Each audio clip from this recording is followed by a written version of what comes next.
আল্লাহ তুমি নাকি মৃতকে জীবিত করো, কেমন করে করো একটু দেখাও তো। আল্লাহ বলে, ইব্রাহিম এটা কেমন কথা? আওয়ালাম তুমি নবী মানুষ, কি প্রশ্ন করলা? তোমার বিশ্বাস হয় না?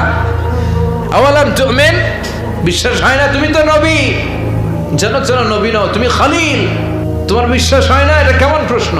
সাইয়েদনা ইব্রাহিম বললেন, বালা, বিশ্বাস হয়, ওয়ালাকিন লিয়াতমাইন্না কলবি, কিন্তু দেখলে ভালো লাগবে।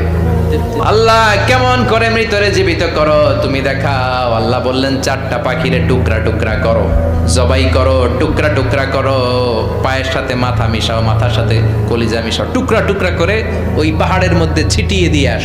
এরপরে এই পাশে এসে সুম্মা দুহুন্না ইয়াতিনাকা সায়া, আমার নামে পাখিগুলারে ডাক দাও।